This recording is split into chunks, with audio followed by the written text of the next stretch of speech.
ಬೀದರ್ ಗುತ್ತಿಗೆದಾರ ಸಚಿನ್ ಪಾಂಚಾಳ್ ಆತ್ಮಹತ್ಯೆ ಪ್ರಕರಣಕ್ಕೆ ಸಂಬಂಧಪಟ್ಟಂತೆ ಯಾರ್ಯಾರ ಹೆಸರು ಡೆತ್ ನೋಟ್ನಲ್ಲಿತ್ತು ಅವ್ರ ಕಥೆ ಎಲ್ಲ ಏನು ಅಂತಂದರೆ, ಈಗ ರಾಜು ಕಪನೂರ್ CID ವಿಚಾರಣೆಗೆ ಹಾಜರಾಗಲಿದ್ದಾರಂತೆ. ಆರೋಪಿ ರಾಜು ಕಪನೂರ್ ಟೆಂಡರ್ ಕೊಡಿಸುವ ಸಲುವಾಗಿ ಲಂಚ ಪಡೆದ ಆರೋಪ ಆತನ ಮೇಲೆ ಇರತಕ್ಕಂಥದ್ದು. ಇವಾಗ ಸಚಿವ ಪ್ರಿಯಾಂಕ್ ಖರ್ಗೆ ಆಪ್ತನೂ ಕೂಡ ಹೌದು ರಾಜು ಕಪನೂರು. ಪ್ರಕರಣದ ತನಿಖೆಯನ್ನು CID ಅವರು ಮಾಡ್ತಾ ಇದ್ದಾರೆ. ಪಬ್ಲಿಕ್ ಟಿವಿಗೆ ರಾಜು ಕಪನೂರು ಎಕ್ಸ್ಕ್ಲೂಸಿವ್ ಪ್ರತಿಕ್ರಿಯೆ ಕೊಟ್ಟಿದ್ದಾರೆ. ಹೌದು, ನಾನು CID ತನಿಖೆಗೆ ಹಾಜರಾಗ್ತೀನಿ ಅಂತ.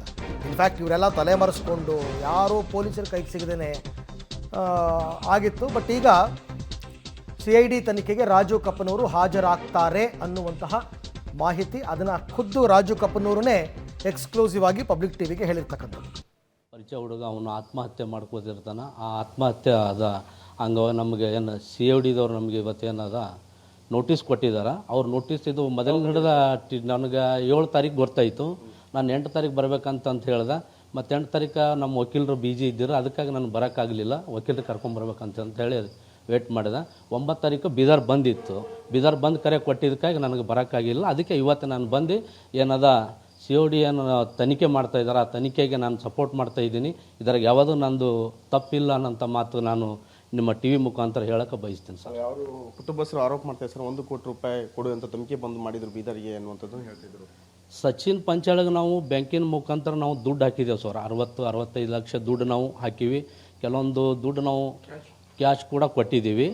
ಆ ದುಡ್ಡು ನಾವು ಅವನ್ನ ನಮ್ಮಲ್ಲಿ ಇದು ಬಿಟ್ಟು ಒಂದೂವರೆ ತಿಂಗಳಾದ ನಂತರ ದುಡ್ಡು ತೊಗೊಂಬರ್ತೀನಣ್ಣ 8 ದಿವಸಲ್ಲ ಅಂತ ಹೇಳಿ ಹೋದವ. ಆ ನಂತರ ಸ್ವಿಚ್ ಆಫ್ ಮಾಡಿದಾಗ ನಾನು ಅವ್ರ ಊರಿಗೆ ಹೋಗಿ ಅವ್ರ ಮನೆಗೆ ಹೋಗಿ ಬೀದರ್ಗೆ ಬಂದು ಅವ್ರ ಮನೆಗೆ ಹೋಗಿ ಅವ್ರ 3 ಮಂದಿ ಅಕ್ಕ ತಂಗಿಯರಿಗೆ ಅವ್ರ ತಾಯಿ ತಂದೆ ಇಬ್ಬರು ಇದ್ದಿರು. ಅವ್ರ ನೇತದಲ್ಲಿ ಕುಂತು ಮಾತಿಗೆ ತಾಡಿ ಅವ್ರು ನಮ್ಮ ಮನ್ಯಾಗ ಕರೆದು ಕುಂದಿರ್ಸಿ ನೀರು ಕುಡಿಲಕ್ಕೆ ಕೊಟ್ಟು ಚಾ ಮಾಡಲೇನ ಅಂತ ಕೇಳಿದ್ರೆ ಬೇಡ ಅಂತ ಹೇಳಿದೆವು ನಾವು. ನೀರು ಕುಡಿದು ಹೇಳ್ದೆ, ನೋಡ್ರಿ ಅಮ್ಮ ನಿಮ್ಮ ಹುಡುಗ ಈ ಥರ ಮಾಡಿದಾನ, ಅವನ್ನೆಲ್ಲ ನಾವು ಪೊಲೀಸ್ ಕಂಪ್ಲೇಂಟ್ ಮಾಡಿ ಏನದ ಪೊಲೀಸರ ಕಡೆ ಹಿಡ್ಕೊತ ಇರ್ತಾರೆ. ಮತ್ತು ನಾವು ದುಡ್ಡು ಏನು ಮಾಡ್ಯಾನ ಅಂತ ಗುರ್ತಾಗಬೇಕಲ್ಲ. ದಯಮಾಡಿ ನೀವು ಪೊಲೀಸರಿಗೆ ಹೋಗಿ ನೀವು ಪೊಲೀಸ್ ಕಂಪ್ಲೇಂಟ್ ಮಾಡಿರಿ. ನಾವು ಪೊಲೀಸ್ ಕಂಪ್ಲೇಂಟ್ ಮಾಡಿದ್ರೆ ತಪ್ಪಾಗ್ತದೆ, ನೀವು ಮಾಡಿರಿ. ನಿಮ್ಮ ಮಗ ಅನ್ಕರೆ ನಮ್ಮ ಮಗ ಎಲ್ಲಿ ಬಂದಿಲ್ಲ, ಸ್ವಿಚ್ ಆಫ್ ಮಾಡ್ಯಾನ ಫೋನ್ ಅಂಥೇಳಿ ನೀವು ಹೋಗಿ ಹೇಳ್ರಿ ಅಂತಂದಾಗ, ಇಲ್ಲರಿ ಅಣ್ಣ ಬೇಡ ಹಂಗೆ, ನಮ್ಮ ತಮಗೆ ಅನ್ಕರೆ ಟೈಮ್ ಕೊಡ್ರಿ.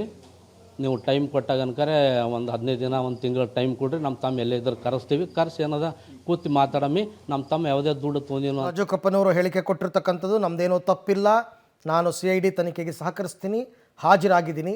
ಯಾಕೆ 2-3 ದಿವಸ ಬರಲಿಲ್ಲ ಅನ್ನೋದಕ್ಕೂ ಕೂಡ ಅವರು ರೀಸನನ್ನು ಕೊಟ್ಟಿದ್ದಾರೆ. ಈ ಥರ ಬೇರೆ ಬೇರೆ ಕಾರಣಗಳಿಂದಾಗಿ ನಾನು ಹಾಜರಾಗಕ್ಕಾಗಲಿಲ್ಲ ಅಂತ. ಅವರ ತನಿಖೆಗೆ ನನ್ನ ಸಹಕಾರ ಇದ್ದೇ ಇರುತ್ತೆ ಅಂತ ರಾಜು ಕಪನೂರು ಹೇಳಿಕೆ.